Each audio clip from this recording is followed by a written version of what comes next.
Hello and welcome back to Pass the Torch, Legacies in Jewelry. My name is Nagel Award and I am doing my first in-person interview today with Chapin Dimond, who's here.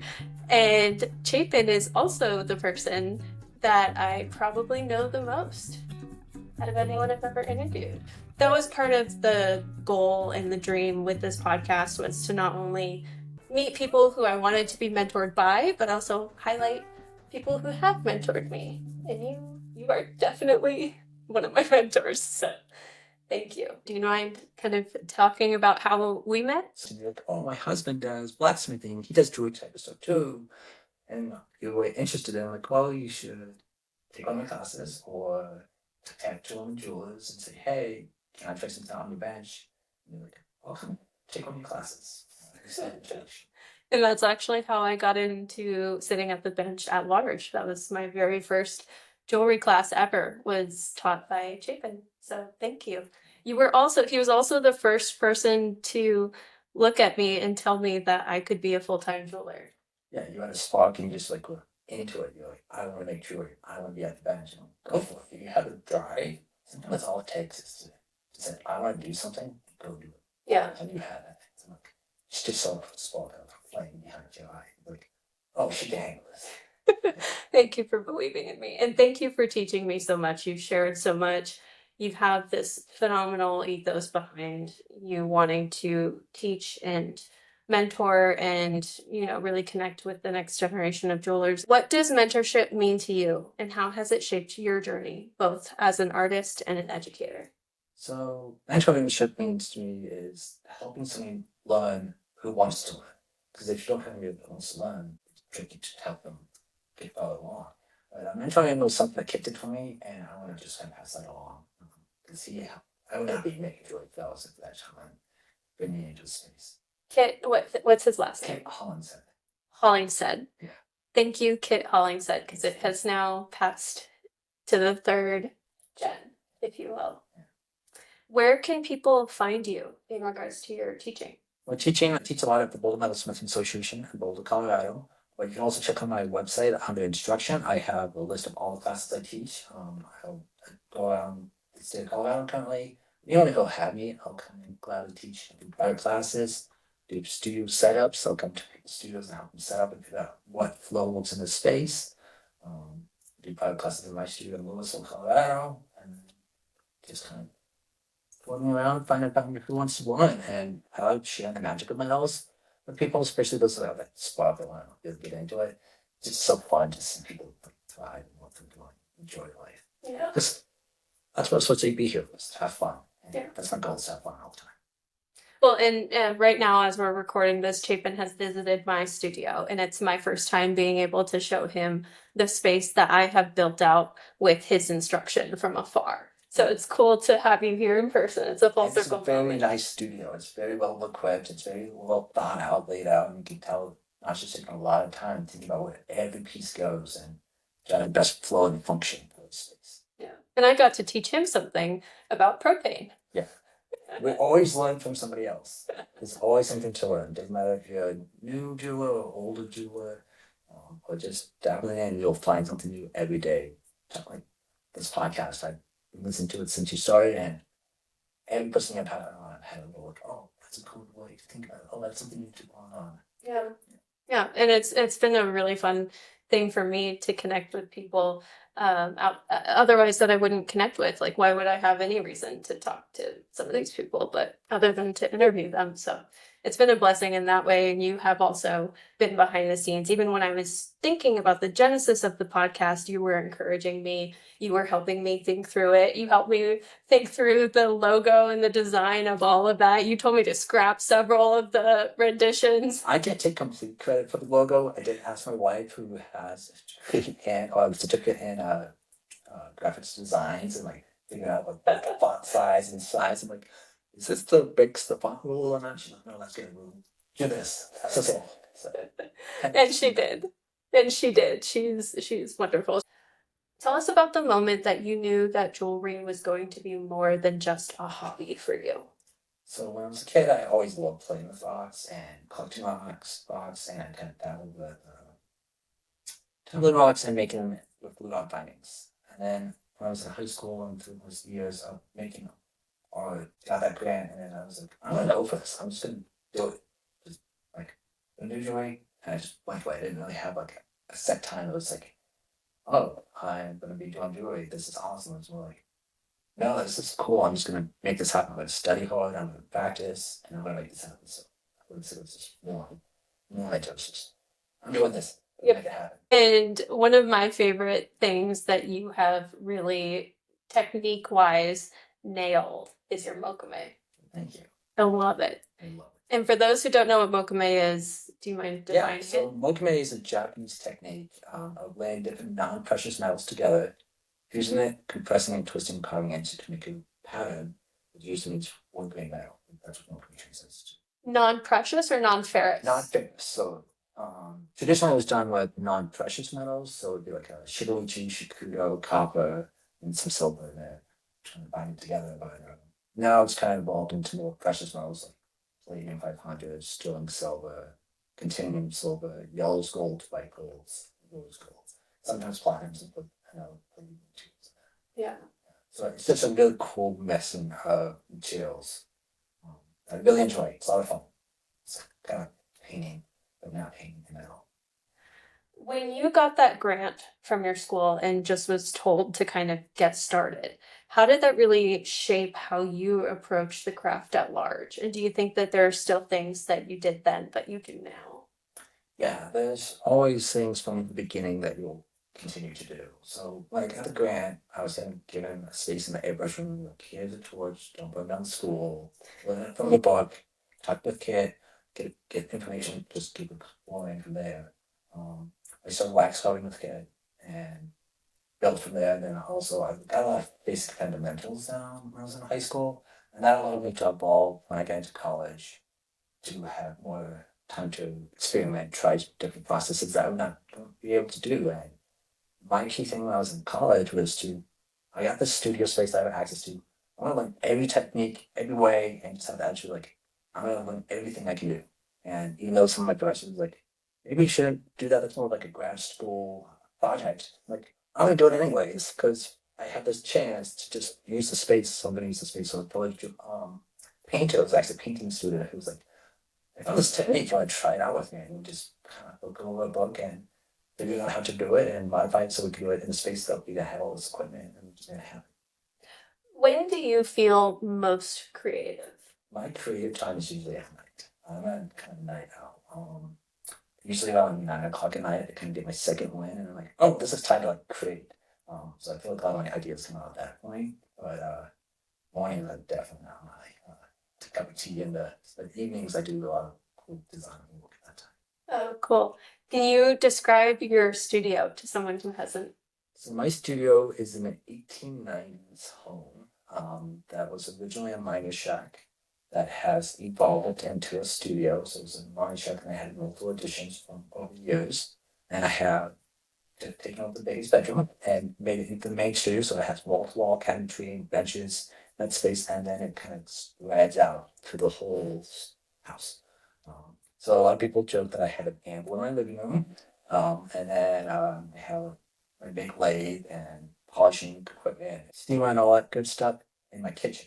So I have a very nice wife who allows me to have that type of space. I shouldn't even say allow. She was okay with it. She worked with me to have like the use of the space and still be functional as a home.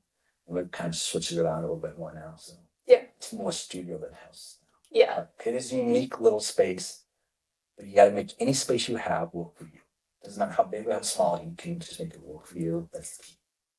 Well, and you were the first person who told me that, you can make a jewelry studio out of a closet. Yeah. And then out of a roll top desk. So. Yeah, so if you think about some jewelry shops, like in malls, you'll see just a jeweler hunchback in the little corner, tinkering away. Sometimes it's the closet, sometimes it's the bathroom. But you can take it like a roll top split desk, cut off the like main drawers, lift it up a little bit with some cinder blocks, and you can just good jeweler's bench to start. You don't need anything fancy. Really, all you need is a table with a bench fan, but if you want to go a little bit nicer, just have an old desk. You've said before that your work is about swinging the hammer, lighting the torch, and making the magic happen. Can you unpack that philosophy? Yeah, so swinging that hammer is the act of doing something, the act of creating. Lighting the torch is kind of the fire, the energy behind it. That's the natural element of the heat and fire. And then the magic is just creating something from metal to something beautiful, amazing that somebody enjoys. So yeah, make sure you have fun with it. See that magic in that store that day. Well, and when people have asked me about you, I have always like lovingly described you as a MacGyver. And I don't even know if you like me calling you that term. I never heard it before, like used like that on me, but it's going with me out because I put it multiple times for me now. It's like, oh, okay, I guess I kind of do that. I never thought about it in that manner. Well, because if he doesn't have the tool, he'll make the tool and he will just get it done. You don't have to have like the most expensive, crazy, newest, you know, device that has been recently introduced to the market. You will find a way to get it done just as efficiently with zero of the equipment. Yeah, when I was younger, I was always hanging out with my grandfather, and he was always very thrifty, so we always would build and tinker around, and just like kind of the thriftiness is like, oh, I don't have this fancy hammer, but maybe if I take my old hammer and modify it, or grab a different piece of steel and stick it on it, make my own hammer out of it, you can kind of develop any tooling you want. So like a project I wanted to learn how to do deep drawing when I was in college, and I didn't have funds to go out and buy this equipment. Even though it's really cool, very cool process. I'm like, I'm just gonna make that. And I went to the local plastic supply company and found all this Dimond plastic, and um, went into a workshop at the industrial design department. Like, can I cut plastic in this shop? And they're like, sure. And I just made my own set and kind of just made it up, and it works okay. I learned the process. It definitely would have been nice to have a bigger tool, but you don't need it. You can figure out a way to do it. Yeah. If you really have the passion or you want to try something different, try it out. See if it works. And the worst thing it's gonna do is you're gonna fail. And you're just like, oh, that doesn't work. Let's try something else. Well, I think that you really balance, I think some of the best jewelers hybrid just as much time into their jewelry as being engineers and finding the best ways for them. What do you think is the way that you have most sort of adapted a tool or a technique to best fit you? It's just what I was single tool. I had that example when I was in college for doing a deep drawing system, but it's, when I'm working on a project, if I can't figure out how I'm using the equipment I have or tooling I have, I just have to come up with a new way to do it. And I'm not big on going online, finding a tool, ordering it. Okay, I'm gonna make it now. I'm gonna have fun now. I'm gonna play at my bench, and half the time we playing is make the tool to play to finish the project out. So I guess that kind of is how I look at it. It's like, I want to just play and make some cool jewelry. I want to make art because and jewelry because I want to, and something I want to make. And I like to tell people stories with it, but I have to find a way that's going to make it efficient and working on my style flow. Yeah. Yeah. Well, and you helped me a lot also just discover you never told me what to do, but you gave me so many really good prompting questions to help me figure out what my workflow was. And very often you would, you know, propose something that I hadn't thought about. And so I can tell that you've really thought these through and then now you're sort of being you're able to gift that to other people. Yeah, I was given a lot of opportunities to learn from different jewelers and just ask questions. And you've been doing that. You just ask questions, and when you throw out a question, you don't always need an exact answer to it. Explore and try different stages. My wife likes to say it's a scribble. You're in your scribble stage for something. You don't know what you're doing. You're just scribbling around, and you're trying to figure out, not coloring down the lines, but then you start to grow. And when you get out of your scribble stage, you might be coloring your line stage, and then you become your own hanging out artist or drawer. Then it's just like being a jeweler. You scribble and try to figure it out, and then you grow and become your own style and your own voice of jewelry. I love that. And your particular technique and approach to jewelry doesn't involve any modernizations. I would say it does a little bit. I like to blend ancient and modern techniques. So I like make. I love making it. It's very ancient way of making jewelry or making materials to make clothes. Can do that. But I'm okay with using a laser or torch. So when I was in school, I was trained as a traditional silversmith. Um, I like to use a blow torch. I don't get like I torch and blow through a alcohol lamp. Doesn't mean I don't use a regular torch today. I also use the traditional Smith's micro torch, laser welders. I'm okay in employing technology to make pieces more efficient, more doable. I still say trained as a tradition. That's lots of those thoughts that I kind of pierce in some ways. I don't. I love the way that you described it. I don't actually mean a laser welder or a torch. I mean you won't touch a computer. I don't like sitting in front of a computer. That's not my thing. I'm not a huge fan of doing CAD, but some people love CAD. And people love to work with the 3D modeling. That's just not my choice. I like to be hands-on. I like to infuse my spirit, my vision into a piece of jewelry that I'm creating. And if my hands aren't touching it, I feel like there's a disconnect. And sitting in front of a computer doing CAD, it works for some people, just not how I prefer to do it. Yeah, yeah. Your pieces are hand fabricated or wax carved predominantly, right? I would say it's hand fabricated or wax carved with elements of fabrication on it. So I don't just usually take a casting and color that it's done. It usually has fabrication or fusion techniques added to it. It's not just cast, cleaned up, done. It's cast, modified, altered to make every piece unique. I don't always like to do replication. I've done production runs of at shops before. It's a way of doing it, but I want to be more involved and tell a story, have fun creating, but just pumping out hundreds of castings. Not always my cup of tea on there, but if I can do the fabrication on top of it, I can play the fire game. So gotta play with that fire every once in a while. Yeah. Can you talk a little bit about some of the collections that you have released? So I have a few different collections over the years. So my first collection was bubbles, created in college. And it's all about understanding the flow of metal. Like metal's water flowing. So I created a whole that's kind of series and a collection, and it was all about understanding how metal would flow. It looked like the rings are bubbly and it has like water flowing, but it's also metal flowing, liquid and molten metal. And I have nature out of Colorado, great area to be in. So there's so much inspiration on this. So I have like aspen trees, and there's a gold fuse onto strong silver looks like aspens. I have hand carved, waxed mountainscapes that I put a little blue moon in. It's not diamond that fluorescent blue under UV light, and I do the blue moon because that's a story for you. But I also look better at night, so I always look at the moon when I'm looking at night. So I'm like, oh, that's the moon. The moon moves on my pendants. I don't say like here's some luck. This is where the moon's going.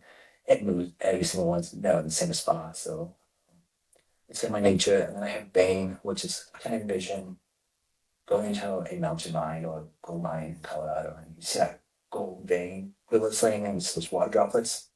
That's kind of inspired that mine. Just playing with the nature around me. And then I have another one that's called Crackle. It's the idea of when you crack open a geo. When I was a kid, I cracked open geos and love that kind of like surprise, like the magic of the thing. And or going on the river, going fishing, you see that crystal ice on the edge. You step on it, cracks the flying. That created that one. It's kind of hidden treasures that we have. A lot, yeah, a lot of your work reflects nature. It's very Colorado. It has like this mountain feel to it. You use a lot of beautiful materials. Am I correct in saying that it's a lot of silver, continuum silver, gold, 18 karat, and palladium? I would say it's sterling silver, 22 karat. I use more 22 karat than 18 karat. And I like to make it my own recipe that I want for my fusion properties. Then it's some 18. I've started using some continuum silver. And then with my mocha, I do like the golds, the silvers, and some palladiums. Yeah. The mocha, I have my lines of jewelry and gold collections. And then mocha is more like personal stories. There's more inspirations such as the wedding bands, engagement rings, or I want to tell a story from the piece of jewelry. So like a hidden sometime. I love So that. I do mocha. It's like I'm doing this on my birthday because I want to make mocha band because that's what I want to do for my day, and I'll hide away in the studio make that for my day. So, um, where do you go mentally and physically when you feel like you might be in a creative rut? So if I'm in a creative eye or I kind of had like a artisan block, going for a walk, going for a hike. Um, Sometimes I like to listen to a lot of audiobooks. So instead of listening to music while I work, I listen to audiobooks. And if I find a good audiobook, then I'm in a really good grade. So I try to sometimes go find a good audiobook to listen to. Also, it's always good to take a break. Never hurts to separate from the bench, but take classes. Learning a new technique. Even if it's not a technique I'm going to use in the studio, it's always fun to interact with different artists and try different techniques out. Yeah. Doesn't have to be joy, but usually it is. But I'm kind of doing that. You've taught many students at BOMA and beyond. What's a core lesson you try to pass on to every young metalsmith? I think the core things like 50% nonsense is have fun with what you do what you enjoy. If you're not enjoying it and you're not feeling like you're moving forward, try something different because it's not really fun or enjoyable to sit down and do a craft or an art form that you're just dreading every day. That's not what we should be doing on a while here on Earth. We should try to strive to do what we enjoy, be happy, be with people we care about. And if you force yourself to do something, try something new or change up a little bit. What's a moment from your time teaching or mentoring that has stuck with you through the years? Just sharing magic metals is a big importance to that. Because like I was saying, Kit Hollingshead helped me start out, and just having that opportunity to get mentored by somebody was very helpful, and it's a very powerful thing. And being able to share the magic of the metals with everybody, that's one of my key parts. What do you hope your legacy in jewelry will be, not just through your work, but also through your students? Not just being heirlooms for people to wear and enjoy, and not just for teaching and people to grow. Um, it's maybe more about that jewelry is a process. It's a process of creating and making moments and creating memories. People maybe learning more, not just learning, but maybe like grasping on that. Always changing, always creating. Doesn't always have to be something serious. It's about having fun. I'm really about kind of enjoying what you do. Like these things don't always have to be serious. I love that. That's a good answer. Looking back at your career so far, what are you most proud of? It's always a tricky one because there's a lot of things to be proud of in life. I'm proud of all the different processes and all the different techniques I've learned through my time doing making jewelry, and I feel like I always will be creating and making new, learning new steps. I'm very like for pieces. I'm very proud of my MacGyver in my life. It's one of my favorite pieces. It's a multi-mag that I made with Legium 500, sterling silver, yellow gold, and star sapphire, and it just speaks to me. And then I also make wedding jewelry, so we made wedding bands. Um, multi-mags pattern kind of match, so we made out of the same billet, and we actually made pieces of jewelry that would everybody in the wedding party that had a piece of multi-mag for all wedding bands and their jewelry. So that was really important, and I made a lady on lantern that the glow and the light for her day of wedding gift. It was a lady on lantern, big star sapphire, and these pink clothes I got when I first started making jewelry. I got them at an auction at a snag conference. And I went and like, I don't know, this is my first jewelry event, and I found these beautiful graduated pink clothes. And I just saved them. I didn't do nothing but them for years. And then my wife, and then we got married, and I got to use those pearls on that project. And I made a clasp I've been made from her engagement ring and all wedding bands as the clasp. So I have a lot of hidden meaning in my jewelry, and those are some of the pieces that speak to me so much. And some Halloween. So those are probably the ones I'm most proud of, but I'm also proud of like the pieces I made when I was in college for my thesis, because I got to do a teapot, silver teapot, a big silver teapot, gold kind of wire, and I made also a bunch of different table settings, table. That was just a huge project, and everything had a little bit of working in it. And I was just kind of teaching some work and some friends that just kind of dug into it, and that's kind of launched my creativity in different manners. So I love doing jewelry making, but I also love doing big stuff. And I want to get some done a little more than that. I didn't know that. I didn't know that you had made a pendant for your wife as the day of wedding gift that had the same mokume billet from her ring. Yeah, so Awesome. yeah, the necklace is like a little lantern. She loves lanterns, and it has this. It's good size lanterns, I mean, an inch tall, and it has this star sapphire that I went to choose. Someone I was actually looking for her engagement ring stone. I couldn't find what size I wanted, but I found this really cool blue star sapphire. I'm gonna get that anyways, and I made that into a pendant. But then on the clasp after the sculpture pulse has one side being mokume from the engagement ring, and then some from the wedding bands, and had a good diamond. That's kind of all of the little hidden secrets was blue on the Dimond diamonds. So I think the diamonds in there when we can. I know. How perfect is that? That his name is Chapin Dimond and he's a jeweler. And you use diamonds probably that's the most frequent stone in your work. Yeah, I really like diamonds. I love the sparkle. I love the April babies, of course. I like diamonds there too. Just diamonds come in all colors. It's not just white. I mean, it's like always white, yellows, get those blues. That are kind of hard colors. Flesh and blue. We got the oranges. I love the color orange, so that helps with that. The yellows. Really like the colors of Colorado. I feel like diamonds can express that. I also love sapphires, so I'm trying to add some sapphires into it now. Yeah, I've seen it. I've seen in some of his recent pieces, and they're really exciting. You're mixing a lot of different technique. You give a lot of advice to young jewelers. If you could go back in time, what's one piece of advice that you would give to yourself? I would give myself just when you start making, just start getting your work.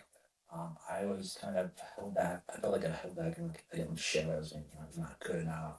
I wasn't perfect yet, so I didn't really share a lot of my work when I first started out. I wish I just started making it, start showing it to festivals, events, just sharing what I was making. I kind of held all back. I'm like, I'm gonna be perfect, and then I'm gonna put it out there. And I just should have started putting it out right away. I felt like I'm gonna hold this back and do like an amazing launch of all my work. And it's like, no, people want to see you grow. People want to see Yeah. your story. And if you hold your story back just for yourself, no one's gonna know it. And then you're gonna try to like be like, here's my work, and they're like, who are you? So I should put it out once. He's also saying that to me directly as he's saying it. He's looking me in the eye because him and I had this conversation earlier today because I was telling him how nervous I was to put out work, and you got on my case in a good way. Yeah, well, it's something I was like, I should have done that. I don't know why I didn't. Like, I think I was just kind of subconscious of, Yeah. I don't know if it's good enough. Like, people don't like it. It's like, well, you don't know until you put it out there. Yeah. I should put it out there. You're looking at pick the seats some of the too. Well, and I do feel like I have a little bit of an added pressure since I started this podcast because all of a sudden I have these really big industry names following along and listening in, and I'm just like so intimidated in a way to put my very novice work out I there. can embarrass you. You have a piece right over here. No, Chapin. So even though yeah, it's novice, but you did a nice little cuff here with some. You wanted a full gold cuff, and I did. with gold being what it is today, novices can't go and buy full gold. So she made this beautiful little cuff, and it kind of move over the whole piece, and it makes a unique design, still elegant, and you can still make a unique piece that people want to see. And you know, it's you say simple, you know, beyond beginner. So you can still make nice jewelry and share with the public, share with people, and people will respect what you do. Yeah. Because even if you have big names that you saw that we have that we want to interact with, they want to see that you're growing, you're trying new things. So you see this from like when we begin podcast pieces 20 years from now. You can look back and be like, yeah, that was the first piece, and now where I'm going to be at today. Thank you. So just remember you always have pieces that we can share. Thanks. Thank you for that. Yeah, I'm still gonna I got flustered there. My cheeks turned red. My cheeks turned red. I still plan to do some stone setting into this Okay. piece, and I will eventually probably patina it to have the sides dark, and also because I don't want to clean silver. But Yeah, but see, you can still grow and change. So, and there's always a bush you look up. So it's like unidentified projects, unfinished projects. Kind of calling my project pretty good. I whole bench full projects, and there's some over here on the side I haven't got to finish. And they'll always come back. yeah, So, yeah, gotta share them. If you don't share them, how do you know what you're gonna do to change yeah. and grow? Yeah. That's how we evolve. We're all evolved in our own ways. I love that. That's a good. Thank you. Thank you for that. I probably needed that. Well, okay, kick in the pants a little bit. Okay. So what is next for you? What are you dreaming about next? Personally, I would probably want to create a place that my wife and I can create art together, and either stay in those different spaces, but have a home and a place to create artwork in our own style. She's a painter, looks at the artist, want her to be able to explore her own artistic voice, and I want a place to do that, and I want to be able to share that. So I want to maybe have like a storefront or a gallery from that people can visit. Artistically, I'm just create what I want to make. I want to just make for me. I also make stories. I want to make pieces that capture people's stories and their moments and help them make their dreams come true. That'd be really key. And professionally, have that storefront would become cool down the road. And just keep enjoying what I'm doing. Yeah. My goal is to always enjoy what I'm making, being happy, and creating, and share the magic of my artworks with not just my customers, but with the general public and people and students. Yeah, I love that. I'm gonna also put out there that our fun little story about the roll top desk, Okay. if you don't mind. I was can do that. So a few episodes ago, I released an episode on building or starting up your own shop. And in it, I mentioned that if you don't have a bench, you don't need to go out and buy one of these fancy benches, even though I ended up with two very nice benches. I got them secondhand. If you don't have those kind of connections or access, you can build one. And that idea came directly from you, good sir. Do you mind talking about how that happened? So, I started out with a workbench that my grandfather, my dad, and I had built out of plywood. That was my first workbench. And I worked with that for a while, and I came across this concept of taking an old dresses, where I was taking old dresses, kind of a dress and making into a workbench. Dresses were kind of ugly, it's kind of awkward. And I was seeing all these old top desks popping up Craigslist, Facebook marketplaces, and just driving around, seeing random people's desks being going. Like, that's a really cool desk. That has a lot of little cubbies, little pockets. That's nice. Little shelving at the top. So I was like, take one of those, take that out. You just lift it up on some cinder blocks, 4x4s to get a little bit of height, because it was set pretty low, because it's a writing desk. And then you have all these cubbies, and you can just cut out that U that we have for like the bench pen goes into, that little space, and you just put like a drop of cloth in. Yeah. Sweet. And you have all the drawers, they even kind of get going.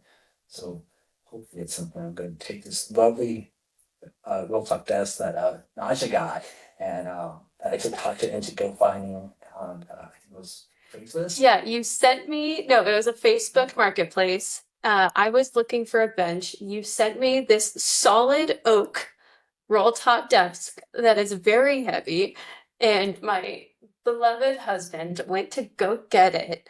And then now, since then, the plan was to convert it into a bench. However, I ended up with these nice benches behind me, and so it has just been living in our garage, taking up space. And I'm very excited for you to take it back, turn it into a bench, and then probably teach a course on how to do it, or take this bench, this roll top desk, and I'll do set photos of how I'm gonna modify it, and we'll either come back and do a podcast on that, or we'll do like a little PDF or teach a class. I don't really know yet. Yeah. We'll see how it goes for taking this old desk and modifying it to make it a project for people to do. If you were someone who would be interested in that, if that would be beneficial, let us know so that we can then kind of think through the best way for you to put that out into the world. Make something unique, because it's always books to build a bench, but I like finding things and using books. Do you guys now understand why I call him MacGyver? I'm putting my stake in the ground. That is my claim. Okay. All right. Well, you keep talking about this spark, and you certainly helped light that spark in me to pursue this path. If if there's someone listening right now who's on the edge of deciding whether or not they want to pursue jewelry, either as a hobbyist or full time as a professional jeweler, what would you say to them? I say just go for it. Just do it. Just maybe just try it. And maybe that magic of the metals, having that material in your hand, forming, hammering it, feeling that material move through your process of creating. You might like that spark in yourself, and you'll have that magical feeling like, I gotta do this. I want to do this. I want to do this. Just try it out. Just go for it. It's like I told you, just if you want it, go for it. Yeah. Yeah, that's the key thing. Is if you have a drive to go for it, try it. And who knows, you might end up like Chapin with a full house dedicated as his studio. And Yeah, just become an tool junkie. you are a total tool junkie. 100%. Oh my gosh. Yeah, no, it's like, it's so fun though, because you can do everything. Like, there's nothing that if I'm confused about something, I can bring it to you and you're like, oh, just do this or add this or. Just try it. You can always learn. So sometimes Nigel will come to a question with me, and I'm like, I'm not 100% sure of this, but I'll tinker around on my space. I'm like, we're gonna figure this out because there's always something new to learn. Yes. Always learning a way of doing anything in life or in joy. Chapin, who would you like to nominate to come onto this podcast? So there's two different people I would suggest to come up, or I'd like to nominate to come on this podcast. One's an up and coming young female metalsmith. She just historic metalsmithing, making well. I think that'd be really cool to have on. And then something I think that would be great to talk about, the passing the torch. Like, really phenomenal stonecutter and metalsmith. He's done a lot of cool pieces over the years. Lou Wagner. He's a local boulder metals lapidary artist. He knows how to use small little micro lathes. He does phenomenal fantasy cuts, and he's always friendly to talk to. He's a great personality, so I think he'd be really cool to have on the podcast. Lou, I want to have you on. I have heard your name before in circles. Lou Wackler, you are always welcome to come on here. Can you talk to me a little bit about the girl doing historical jewelry making? What does it mean to be like a historical jewelry artist? She works at Colonial's Williamsburg, so it's this historic site in Virginia, and there's a silversmith shop there, and they do traditional silversmithing, pouring big ingots, forging it out, making trays. She just makes a phenomenal tray, hand forged out, chased it. I think that she's doing some like hand engravings, some little cast handles, and she's doing the true traditional silversmithing from back in the 1800s. Wow. Or in the 1700s, I think it actually is. Wow. That's very cool. It's kind of nerding out of historical, traditional silversmithing, just seeing traditional ways of doing it. Because when I was a kid, I would go to Colonial's Williamsburg and see the silversmiths, and it's like, that's such a cool thing to do. Yeah. Do you know her Instagram handle? Do you know where we can find her? So her name is Megan Cantwell, and she is at Zelda Sigrun on Instagram. All right. And Lou's son does has a stone shop as well. And, his name's Alex. In Colorado? In Colorado, it's Colorado Gem Books. Oh, amazing. Yeah. I feel like I've heard of that. Yeah, you should check if he maybe we can do a father-son tag team on that one. It'd be cool to see. That would be so cool. Yeah. Awesome. Well, you have not only been a wonderful mentor, and you continue to be. I don't plan on letting you go anytime soon, but you are also a dear friend and one of my favorite people. So thank you so much for all that you do and all that you are. Appreciate it. How can people find you? Where can they support your work? You can find me, check out my website, cdimond.com. So that's diamond without an A. You can get diamond without the attitude. And then you can check out my Instagram, it says C Dimond Designs. And on my website, you can check out my shows. I have different shows and the festivals I go to throughout the year. So you can check out my shows all this season. Just check out my website. You can get a C Dimond creation of your own. Yes. Yes. And they're beautiful. I'm wearing a few today. Chapin, I appreciate you. Thank you so much. Thanks for coming all the way to my studio. Thanks for having me all you. I appreciate you opening the opportunity to come down and see your studio and see you grow and see this podcast we put together. Just saying, I want to interact with different people. Yeah. So thank you for having me. Appreciate you. Awesome. Have a great rest of your day, everybody. Thank you for tuning in. We'll see you next week.